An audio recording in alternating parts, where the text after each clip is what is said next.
Hey everybody, this is Pete and Greg from another fishing show. When you thought things couldn't get any more ridiculous, we took our studio and we moved it to where, Greg? We moved it to the Mississippi River. And I grew a beard. This isn't another fishing show. This is another fishing show. Well, hey everybody. So for some reason, we decided to, on a 95-degree day, bring our boat. You know, we got some wave action happening too here, so this is exciting. We have a MacBook Pro, and we have two GoPros. We've already destroyed one GoPro as I tried to pull the boat into the landing, and the mic stand actually fell out of the boat, so you live and you learn. Got a huge dent on the front of my lens. And we're on the Mississippi River, and we're actually fishing right now and doing a podcast. And Greg just got a bite before we turn the cameras on, of course. Yeah, in fact, I think we've got a crawler on just a split shot. This is a very basic bottom rig right here. I think you should check this rod. Yeah, though. I'll check this rod. But so we've got two poles in. You got to call them rods, Pete. Poles is unprofessional. I'm talking about Polish people. Oh, you got a little crawler on probably. there. I mean, that's a little nugget there. So I've got a they're right beside you there, the crawlers. So I've got a catfish rod in with a sucker. I can't really show you what you're seeing right now. Oh, maybe I could. Let me take a shot. Well, no. That's. Remember, we got people listening, Pete. Right. So that's true. You know, that's probably the. But for those of you visually. Oh, I got you. That's brilliant. So, yeah. So we haven't done a podcast for like how long now? How long has it been? Gosh, it's been maybe I don't know, over a month, I'd say. Yeah, and the reason for that was a lot of things. We were really busy, to say the least. We did do some filming when we got together. We just never did a podcast. Right. We were kind of like scrambling together just to get on the water. By the way, these crawlers are horrid. I mean, they're just. Yeah. They're. Wait! I found. Let's release that one. That's. Shout out to Shorty's Bait in Kellogg, Minnesota. And so yeah, we got together and we fished a couple of times. We did a shoot on the Root River in southeastern Minnesota. We were doing some a float trip for some trout, right? That's right. In fact, that aired last week. And I think our last podcast was the night before we left on that trip. So I think that's kind of where we left off on the whole podcast scene. Right. I think that's right. Those crawlers do look terrible, by the way. This one's all right. You got to dig deep to get to the good ones. So in that amount of time, Greg did some smallmouth fishing and a lot of largemouth fishing. I went up to the North Shore and I had a shoot canceled. We were going to go out on a charter boat, and do some trout fishing on Lake Superior. It got canceled, but then I headed into the Boundary Waters, which I was filming for 6 days. So I've got a ton of footage to comb through, and I'm looking forward to getting that footage up because it was one of the finest trips of my life. Nice cast. I don't really like that cast. I want to be more in the slack water. Okay. Well, we're sitting in about 10 feet of water right now. Shore is right beside us.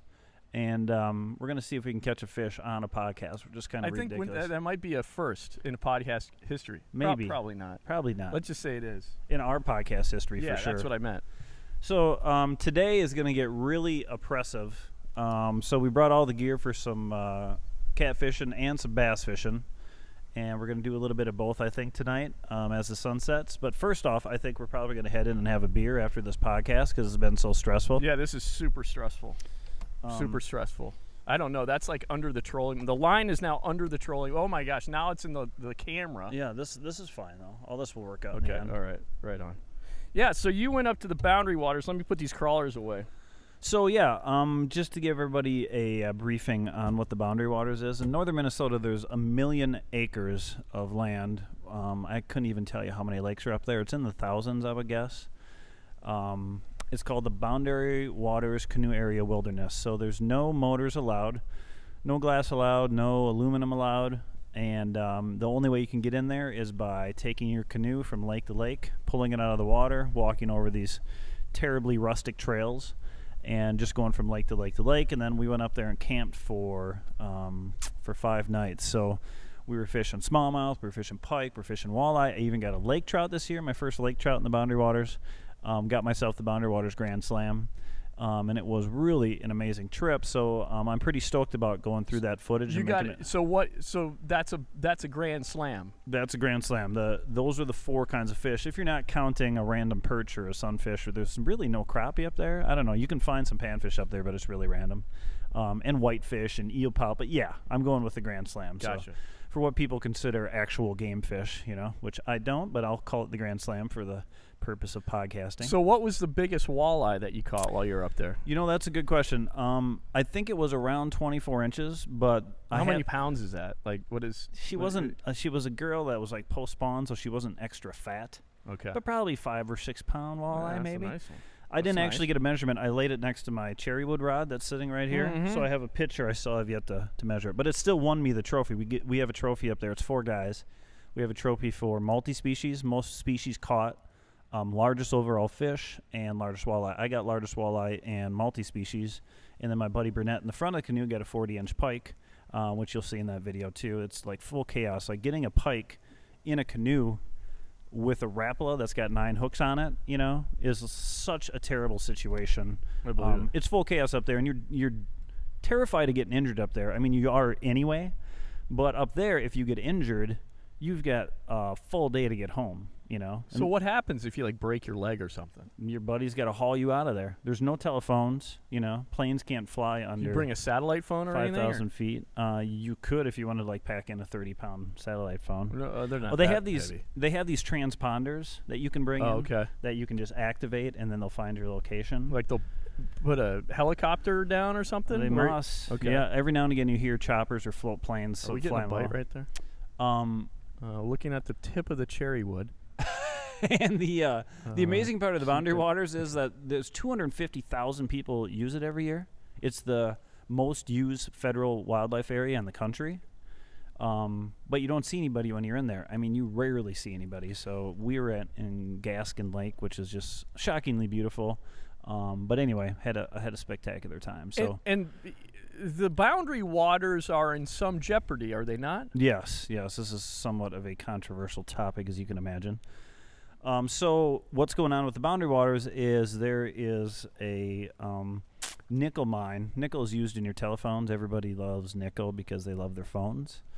And they're trying to build a mine. A Chilean company, meaning a company from Chile, is trying to build a giant sulfide mine up there. And what I mean by sulfide is they have to use chemicals to get the nickel out of the metal. And the problem with that nickel is... out of the metal? nickel out of the rock. Okay. It's not like taconite miner where they just smash rocks and sort it out later. You know, this is like full on. They use essentially the byproduct of it is sulfuric acid. So what happens is a mine will come into a place, and it's not like a huge pit mine like you'd see with taconite where these massive, you know, you can see this giant hole in the ground. It just kind of has a tunnel to it, so it's not like, it doesn't make a huge impact visually in the area. But what it does do is they use so many chemicals to get this nickel out of the rock that what's left is a holding pond of sulfuric acid after the entire area is completely mined out. And that sulfuric acid doesn't go away for 500 years. So the mine will take off and it'll leave the state to babysit this pond of sulfuric acid. In this company, which they mined all over the world, they just had a disaster in Alaska, and they've had recent disasters in South America. They have a 100% failure rate. Disaster Inc. Yeah, exactly. They have a 100% failure rate on keeping pollution out of the area that they're operating in. No kidding. Yes, they've never accomplished this. And the worst part about this one is it's at the headwaters of a river that flows all the way through the Boundary Waters before it finds its way. It might go all the way to Hudson Bay. Some of that area feeds into Superior. Some of it feeds into northern Canada. But the point is, it's like in such a terrible spot because it's next to a river that will just take it right into the Boundary Waters and affect dozens, if not hundreds, of lakes. So it's one of those things. I hope everyone's paying attention to it because they just lifted all the environmental reviews for it. The new administration just said, we're not even going to look at the environmental impact. Let's cancel all that stuff and let's just greenlight the mines. That's the current situation. So if someone gives a damn that's listening to this podcast right now, what can they do? It's Save the Boundary Waters. It's a website. It's well organized. There's a lawsuit going on right now. They need money. They need people just making some noise, signing petitions, you know, causing a bunch of chaos. And I understand this is a touchy subject mainly because... Speaking of touchy, we just got a bite on that cherry wood. I know. There it is. There it is. You going to go for it? Am I going to? Okay. Ooh, Okay. there's a fish on it. Yeah. Fish on. We got it. This is it. Fish This is the first. Watch out! I got a line down there. Pretty good one. I know. I'm trying to. We have. Does anybody have any guesses? Do you want me to get a net?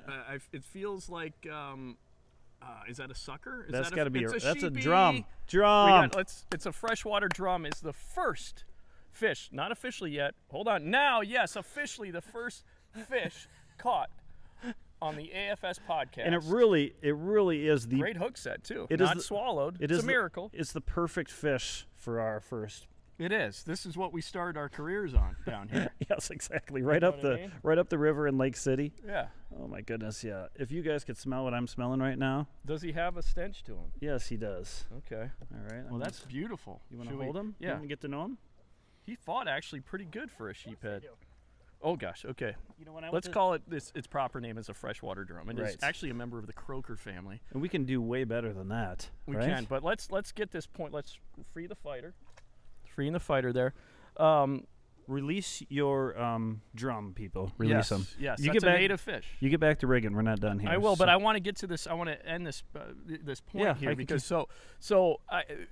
this is like you were saying. This is a controversial topic, and I have to bring this up because I think this is there's a lot of people that use the Facebook, and thankfully we're really thankful that we have quite a bit of. We're almost to 3,000 likes on our Facebook page, and we appreciate everybody that's liked our page. And we know that there are all kinds of different viewpoints. You know, and I can explain why this topic is controversial. Okay, go. Do you want to say that now, or do you sure. want to? Okay, it might go explain ahead. the results of this. So the northern Minnesota, northeastern Minnesota, was a famous iron mining region. It was for, I don't know how many years, 50, 75 years. That was the, that was all the jobs up there. The Iron Range is like Eveleth and Hibbing and Cloquet and a bunch of cities that are on this amazing stretch for pulling out metal out of the rocks around there. And Minnesota actually built those cities on the Great Lakes like Detroit and Pittsburgh because those are steel cities. All that metal is coming from Minnesota, and they're building cars and whatever you want to use metal for in these steel cities. So that was the driver of all the jobs. Well, when the mining industry sort of turned the other direction, and I'm not sure if that was from a lack of metals in the ground or if that was just an industry change, it kind of fell apart. Over the last 10, 15 years here, I'll set it right here. And then taconite, which is just a different way of mining that steel, kind of saved the industry a little bit and created a lot of jobs, but northeastern Minnesota is still a bit suppressed for jobs, and it does create that sort of push and pull between, well, should we have protect our wildlife areas or should we create jobs? So my argument's always been there's got to be a middle ground of protecting while creating jobs. And by the way, wildlife areas like the Boundary Waters create a lot of jobs. You know, it's not like it's not a lack of job creation situation, but it's a different kind of job than being a steelworker, which is a really respectable and tough profession. But yeah, so there is some controversy when we talk about Boundary Waters. And I gotta point out one of the most epic examples of baiting or like trolling on social media. This is our friend Darren Troseth. He's obviously a master fisherman because he is. He's an excellent cat fisherman, sturgeon fisherman, but he also really knows how to bait. He's baiting me, Pete Wagner. Because look at this comment. So Pete posts this on Facebook. He goes, "Amazing week in the BWCA. Minnesota never fails to blow my mind. I love this place so much." And there's this beautiful sunset picture with the canoe. "This wilderness needs your help," Pete says. "You only get one shot." And my point there was once it's screwed up, it's done. Okay. So the first comment, Darren Troseth, "What is going on? How can we help? What is needed?" We saw right through that, Darren. Oh, boy, Darren, we saw right through that. We saw right through it. We knew what you were doing here, you're buddy. You're stirring it up, Darren. Yeah. Which actually we love the fact that you're stirring up because it creates a little bit of excitement for us, you know. It's we're not afraid of controversy. And Darren was an Iron Range boy. We're not afraid of giving people. I'm not going to swear as much because it's so much. It's a lot it's of hard. work for Pete to edit. So I'm not going to. Oh, we're gonna. Is that another fish there? Yeah. We got another fish. I'm taking this one. Okay, you get that one, Pete. Set the hook right on the mic there. Yeah, that's this is gonna be interesting to watch how this happens. But anyway, so Darren, we knew what you're up to here. Okay, I think he just got on wood. he? Oh no, he's going out. He's going out to sea. Well, how big is this fish? He's fine. I got him. I got the cherry wood. So that was just a beautiful example of. Is that trolling considered trolling or baiting? I don't what even is know. Trolling. When people troll, is that a troll? It's a good question. I don't know. I don't want to call Darren a troll. No, Darren's not a troll. Darren's not a troll. Darren but was is that just trolling? Darren was just stirring up the pot. He was taking. Okay, so that was how. What? That's a better I think fish, we have is a it not? sizable fish here. And by the way, folks, And the net is way over there, of course. I would like to say that. But then Pete responded. I mean, I didn't see that response. Oh, and then Darren responded. Okay, I didn't see all this. Oh, yeah. There's actually much more going on here. But I just wanted to point out that epic bait right there. I invited. What is Darren says? What is going on? We got a smallie. It's Pete's a smallie. Is that a good smallie? No, but I mean, he feels No, like he's it. fighting. Well, he's a smallie. That's why he's fighting like hell. Okay, how are we going to manage this now? Okay, are you? If you get him in the boat, I won't get credit. So get him off the. Let's just see. hold on. Can you get the net over there? I grabbed the. Take a kid fishing. There you go. There you go. Oh, we got a deep hook set here. Yeah, we're gonna have to cut the line here. Okay, so let's cut the line. Maybe we wait. No. Do I see the? Oh goodness. It's getting messy in Whose here. idea was it to fish while we're trying to do a podcast? Yeah. So that I'm glad that you're back, Pete. And I'm so happy you're back because now we can do silly stuff like podcasts in the boat on the Mississippi River. And all this is like, there's really no chaos. It's way easier than I actually thought it was going to be. Did you? No. Yeah. This has been quite an epic. He's not even hooked that deep. He isn't? No, Just nice and easy. If you can't, just cut the line and release him. That's the best thing for him. Those are bait holder hooks. They rust out pretty quick. Oh, goodness gracious. All right, so yeah, Pete's back from the Boundary Waters, and we are trying to get back on track with our another fishing show experiment. We're up to 1.5. There you go. Nice. Thank you. Is he going to make it? He's doing great. Okay. He's well, let's just get him back in the water. Goodness gracious. I'm getting. That's the first time I've ever got smallmouth blood and slime on my MacBook Pro. Great. Now she's broken in. Hey, nice sheep head, by the way. Maybe try and catch a game fish. Okay, sure. Well, nice deep hook there, dude. Deep hook. I noticed immediately for my sheep head that one was on, and I set the hook. All right, so what the hell were we talking about here? So anyway, are we moving past the controversial BWCA talk now? Well, me and Darren just kind of agreed to disagree. You know? Did? So but it was one a of those civil. things. I didn't see all that discussion afterward. No, Darren, he's always a good dude. But he was making the point, hey, there was jobs up there, and pointing out that he was a taconite guy, and he actually lived up there and worked up there. But my argument was that this is not a taconite mine, and this is a mine that's dangerous to water, and water is a resource too. So I'm hoping we can find out some middle ground to.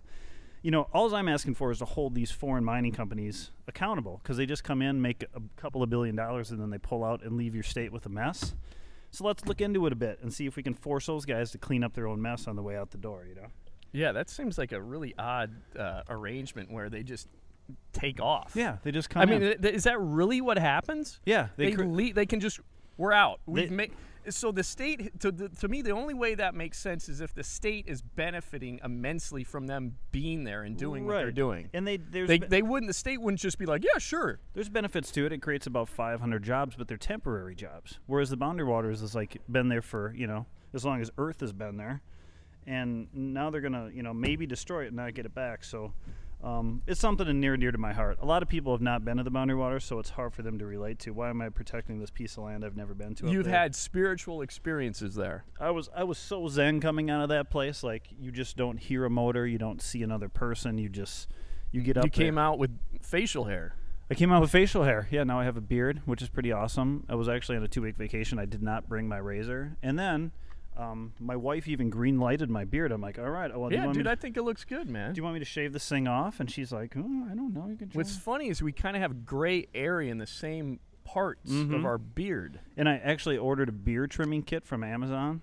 Nice. I'm fumbling around with my beard, not knowing really what to do with it, I had to look up Do you want me to cast? Or? Yeah. All right. I had to look up how far to shave your beard on your neck, how far above your Adam's apple.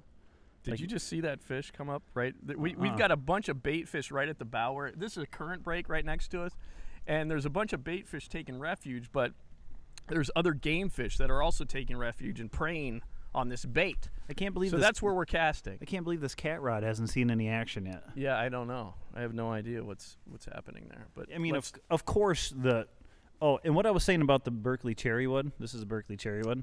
My very first rod ever was a Berkeley cherrywood. I may have mentioned this on a podcast already. You have. And There's this a lot is, of history but with they that actually cherrywood. didn't see it. So right. They re-released the cherrywood. They're like $25, and this is actually a cherrywood HD, which means cherrywood high definition. And so now I'm using my favorite old pole. I brought this to the Boundary Waters, caught every fish in the Boundary Waters with it. I'm almost just trying to make a point with it.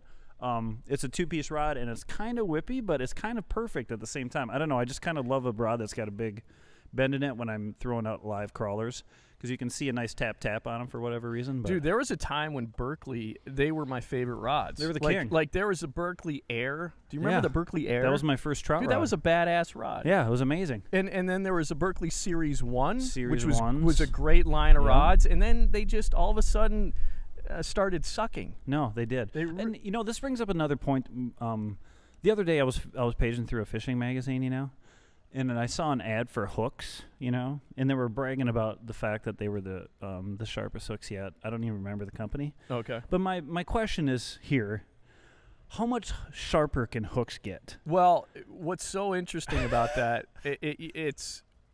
there was a time when hooks weren't sharp at all. Right. And I remember I was actually living in California, and I was fishing the San Francisco Bay for like sharks and stingrays and stuff.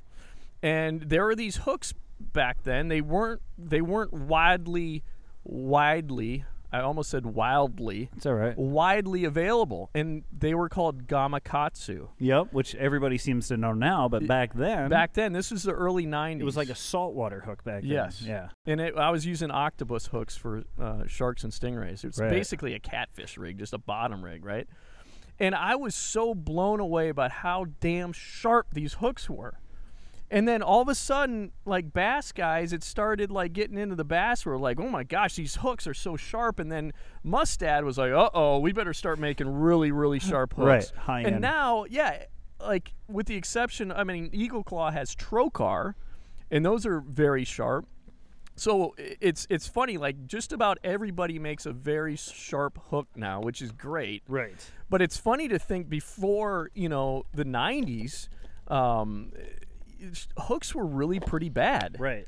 And by the way, for like this type of fishing, you know, in case you do get a deep hook set, I like to use cheap hooks. This is what we're using today, an old Eagle Claw. It's got the bait holder barbs up the shaft, which is good for which is good for holding that crawler on there. But the reason I like these is because they will actually rust out if you have to cut the line, because it's kind of a cheesy hook.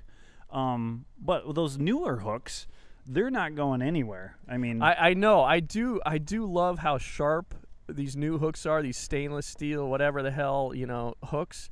But there is a part of me that's like, holy hell, you know, those bronze like bait holders will actually rust out. Yeah. When someone says like, you know, that hooks rust out, like no one's ever. Some hooks will rust out. I wonder how many people have like stuck with the fish the entire time. Yeah. And waited for a rust out to happen. Like, oh, it finally came out, and then they like high fives each other. Are they interviewing fish after Right. they've had a fish? You know, It's they're very- checking back with them. It's very suspicious that It's- anybody could even make that it's claim. that's a stupid claim. I'm just glad I got that hook out of the smallie before.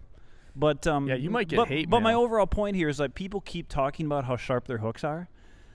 But hooks can't get any sharper, right? Is it possible the hooks could get sharper? Dude, no. Have you ever like No. touched the end of a My gamma God, they're cat's- surgical. They're like it's surgical. Seriously, Are they going to be like you're not going to be able to see like the surgical last steel. inch of the hook because it's invisible? It's so sharp. Can you imagine how dangerous that well, would be? you got to be careful because in sunlight, the sun hits it just right. It'll blind you. It's so from that glistening hook point. Right.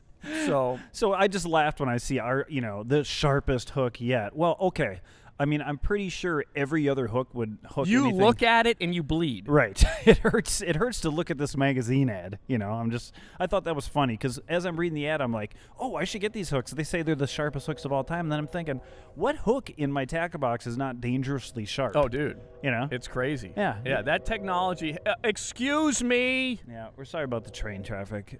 We didn't get a permit for this, so I guess that's just going to be happening all day. Well, you can't see this shot right now, okay, especially if you're just listening to the audio podcast, but this is what an idyllic community here, like Rivertown. I mean, we've got where are we? We're at, this is Wabasha. Correct. Yeah, this is Wabasha, Minnesota, and I'm looking out at the town from the river, okay? And you've got a steeple and you've got a restaurant. I mean, you got some docks and like a wharf kind of area, marina.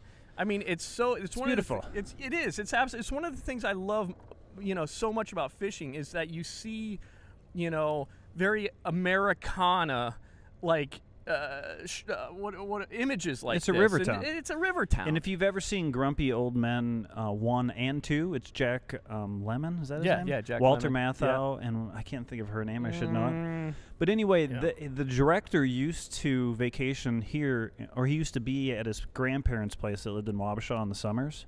And he fell in love with this place so much when he became a director, he's like, I'm going to figure out how to film a movie in that town. And then he filmed 2 great movies here, and it's kind of known as that place. So Slippery Pete's, which is right across the bay, when we're done with this podcast, we're going to go drive home some Bloody Marys and then start a shoot, because we're going to be shooting yet today.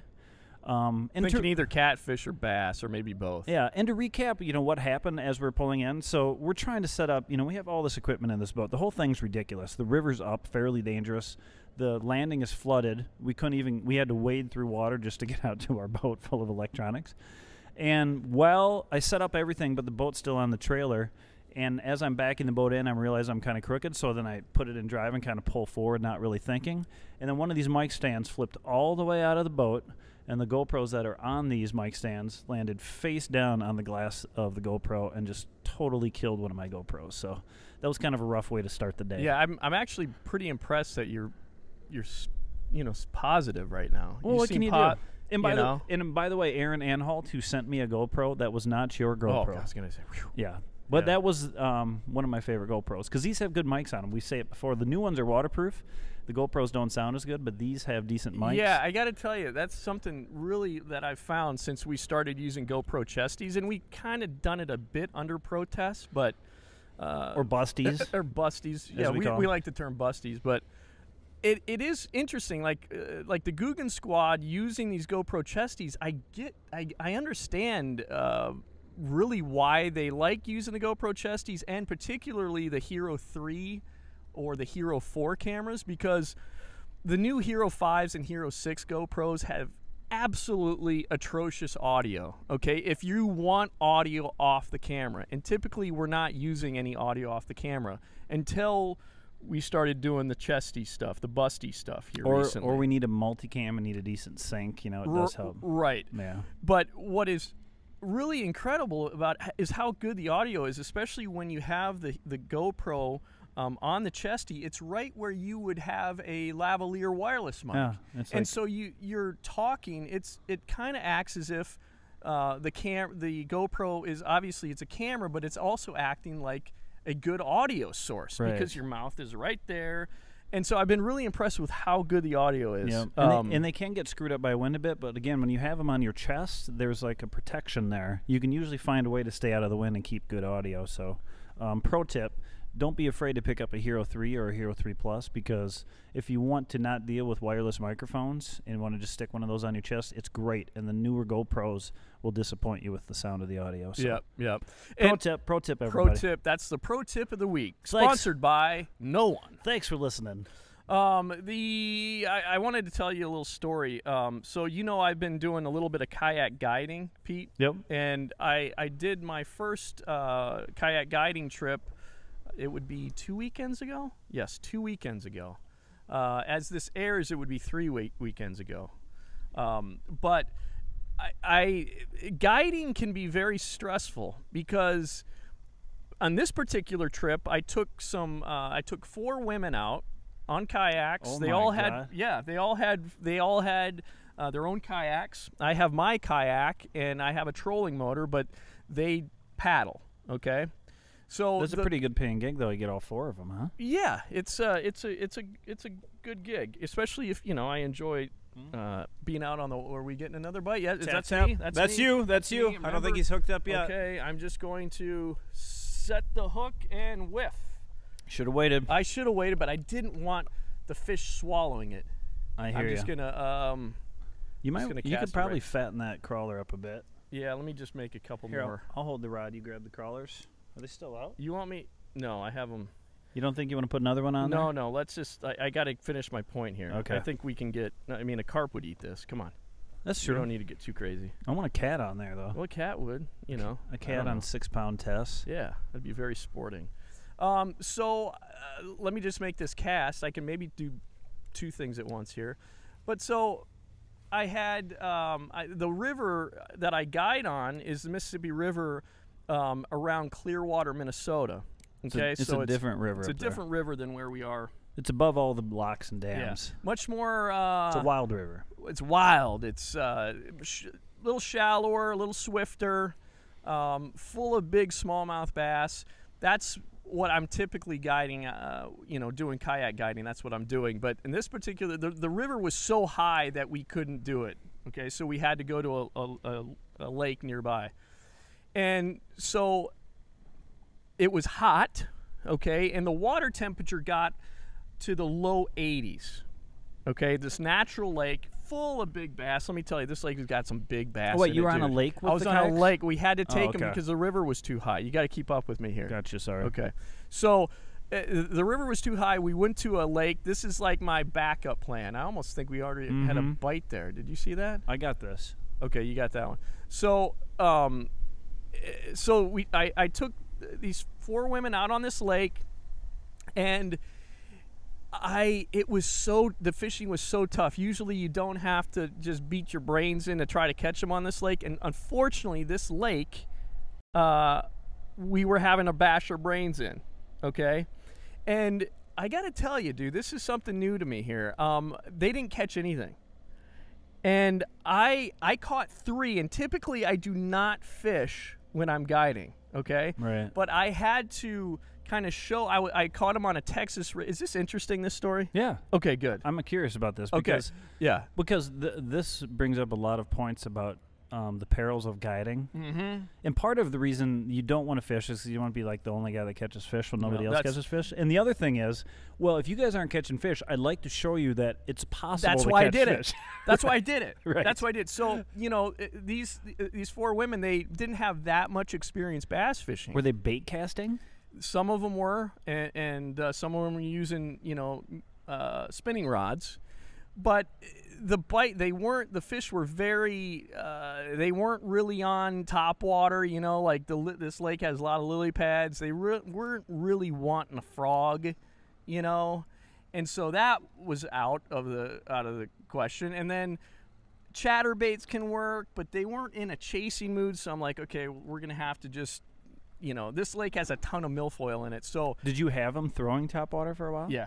So I are usually just start off like, okay, in the morning, let's throw buzz baits. It was cloudy. And are you bringing the baits? So I work with Clearwater's Outfitting. Okay, we're working in partnership and on Yeah. this. So CW. sometimes they will it's most of the stuff is supplied by Clearwater's Outfitting. Even the rods and reels? Yes, but I will let them use my tackle or lures. I bring all my stuff out there essentially, basically, and if they need something in addition, I provide it for them. Fish just jumped right there. Do you have to tie on anything or? Yeah. So I'm basically all of these kayakers, they'll be fishing in different areas, and I'm whipping around with my trolling motor in my kayak, and I'm kind of. I was going to say servicing them, but that doesn't sound right. That's bad. That's bad for business. So I'm helping them, and if they need, especially if they're less experienced, I'll like retie and put on different baits. Right. And I've got everything in my kayak that I think they could use, But could need during the day as fishing. Maybe one or two of them had never tied like a clinch knot before. Like they're that green. Yeah, maybe. No, I think they probably know a clinch knot, but they were in regards to bass fishing, they were pretty green. Right. You know what I mean? So I had to kind of show them a Texas rig. I like throwing a worm, pitching around a worm in really thick grass, because a worm, there's probably not a better lure that comes through grass better than a worm. And it's low maintenance. And it's low maintenance. Yeah. You know what I mean? And so I was like, okay, I essentially tied on plastic worms for all of them. Once I caught one on it, because I was like, okay, they're not chasing. I'm going to see if I can catch one on a worm. I caught one on a worm, so I'm like, okay, I'm going to change all your baits out. We're going to put Texas rig worms on, right? Like a 6-inch worm. Which is no small project, because then 4 people have to put a Texas rig on. Yeah, so I'm going around and I'm right. doing that. Boat to boat to boat. Right. So then nothing, they're not catching anything, right? And so I'm like, okay, well, we pull into this area where there's just scattered milfoil, right? And I like that stuff, man. Some people, when they think of grass and grass fishing, they get intimidated by it. They think, oh, it's like searching for a needle in a haystack. But what you got to remember is that that's where bass live. And if you electroshock that area, you'd probably crap your pants. I mean, seriously, how many fish are living in it? Yeah. So, you have to just keep on pitching and, work through that area. So I got a sense that they didn't really have confidence. Right. So I'm like, okay, I'm going to pick up the rod, and they're kind of near me, and I'm going to try to catch one doing this so that they can see that this can be done. And by the way, not to get you off track, but are you taking them out early in the morning or just afternoon? They got there at like 10. And are they like drinking beers and having a good time, or are they pretty seriously? They're having a good time. There was some selfies being taken, and as a guy that's like way too serious about this thing, sometimes you got to dial it back a bit. I'm like, yeah, I have to be like, well, the ravenous fisherman side of me is like, let's not be taking selfies right now. Yeah. Let's be concentrating on trying to get a fish so I don't look like such a bad guide. You know what I mean? Right. So your selfies are hurting my reputation. Right. Yeah. It is like as the day's getting going on, I'm like, oh my god, I haven't caught one yet. I feel like it's a terrible feeling, because how long of a trip? They got off the water at like 5. So it's like a 4-hour deal or something? It was like 6 hours. All right. So what happened was I caught one right in front of them on a Texas rig. I showed them, okay, this can be done. And then I'm like, okay. And then nothing, right? I don't fish except maybe 3 hours later in another area that I went and tested that I caught one. Then I come back and go, let's go in this area. Is most of the we activity... all moved to that area. Most of the activity in that time is just people taking grass off of their Texas rigs? Yes. It's just constant. And the whole time, my anxiety level is like increasing. I'm like, oh my gosh, not one of them has caught a fish yet. And they're going to look at me as like the worst guide ever. And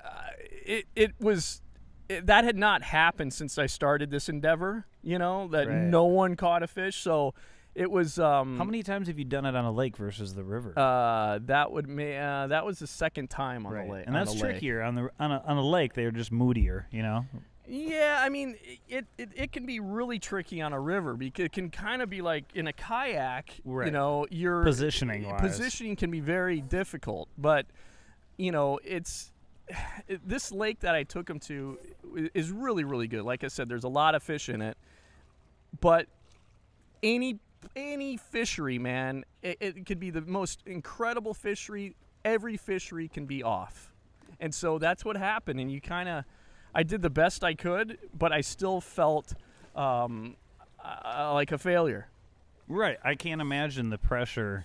Because anytime I've ever taken out a guide, you're always like dropping them an extra $50 for the day or whatever, and Yeah, exactly. So Dan, and that happens. It's even so it's nice when you get a tip, Yeah. I'm like I ain't getting anything from this day, tip wise. Right. But it's so funny. The end of the day, Dan from CW Outfitting owns CW Outfitting. He does the shuttling, right? So he shows up to pick them up, and they all get in the van. We load up the kayaks, and I'm like, well, I got to say goodbye to them because I'm parked at the lake. I'd met them there. I'd already set everything up before they arrived. But as they're about to leave, I'm like, well, I got to say goodbye to them. Right. I got to go humiliate myself. Yeah. And so I said, well, sorry guys, and I just fumbled over I was just tripping over my words.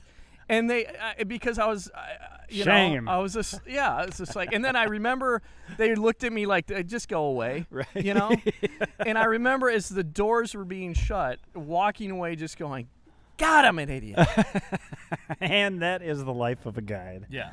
The guiding has its own perils, and that's a big one. Obviously, the upside is you get to take people out and be on your water and have a good time with places you know how to fish. But if things go wrong, you're at the mercy of meeting these people for the first time, likely, and then you just look like some guy that doesn't know what he's doing, and they just go on their way. But I don't know. And that's just part of the game. So you take it for what it is, and you have to know it's coming at some point. Yes.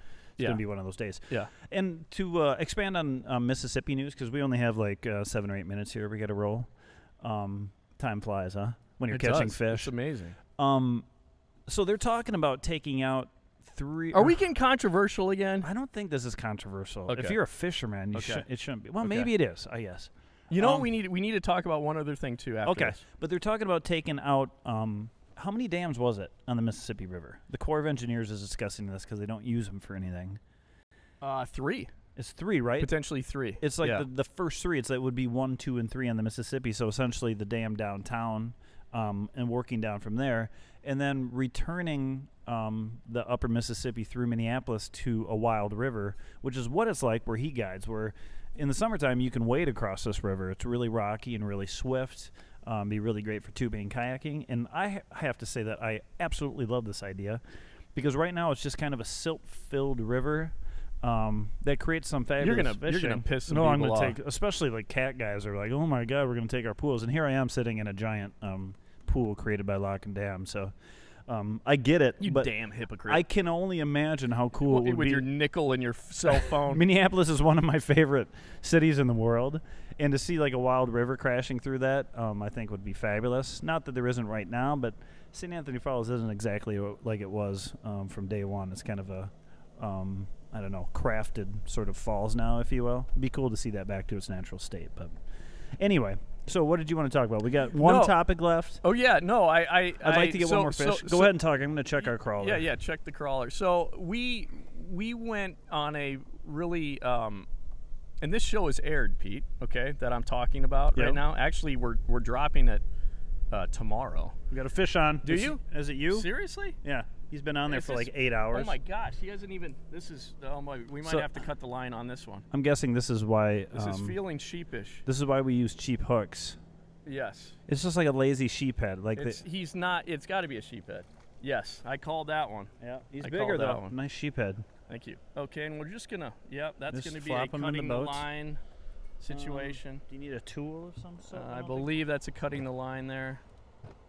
You could probably do it with those pliers right there. They probably have a cutting tool on there. Yeah, so Pete and I did a rather unique fishing excursion. We got you're going to have to set this. Oh, easy. That was a terrible, terrible release. Right over the MacBook Pro. I was thinking, though, that drum landing directly on my keyboard, and I'm just like, we're going back in the river. So, yeah, we did. Pete set up this really awesome trout float.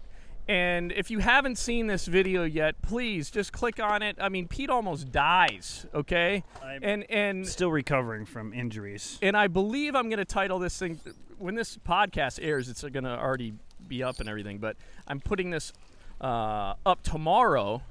And I believe I'm going to title this video, Pete, Man Nearly Dies Trout Fishing, something like that. And then the thumbnail will be you, so why don't you just set up this whole thing? Pete nearly dies. Yeah, so a trout drift boat, if you've never been on one, is just a boat designed to drift. It's got oars. It kind of built for one guy to be sitting, the other guy to be fishing up top. It's kind of an elevated platform on the top and something you can kind of hold on. This was kind of an we lost one of our. We have trouble, Pete. We got trouble. Especially watch this camera. This is watch that camera, Pete. You got to just go watch that camera. Just get that camera. We're going to end this podcast like this. Let's just go. Just go. No, just keep recording. Yeah, we're recording. Okay, so anyway, Pete nearly dies. So the boat hits. Here, can we swing this? What? Yeah.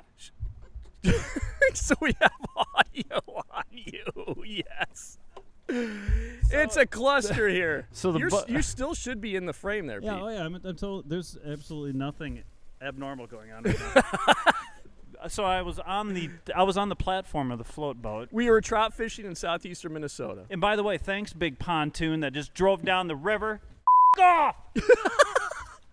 It wasn't a pontoon, dude. It was one of those low riders. Okay, well, just cruisers. Can you help me remember that edit at the 50-minute mark? Yeah. The swearing edit. Yeah. So trying to keep leaves out of the lens here. Oh yeah, we need that. That's such a beautiful shot. And then so the boat violently hit a rock that we weren't paying attention to, and we were going backwards at the time in the boat. So I kind of took a hard fall directly on my ribs. The boat hit hard enough where it flipped up a seat as I was falling down on it. So I landed rib first right on top of this chair, and it hurt terribly bad. It hurt for 4 weeks. It got better right before the boundary water sank out. I almost thought I was going to have to cancel. But I'm pretty sure I got a cracked rib out of it, so I know everyone loves to see me get injured on tape, and this is going to be one more great opportunity that is captured for eternity. Yeah, well, we got it, and, it's posterity. That's one of the great things about YouTube. We might not get to 2,000 subscribers ever, Pete, but at least we have documentation of all our fishing mishaps. Yeah, and I think that is, valuable enough. We're going to have a great sort of clip reel of me being an idiot.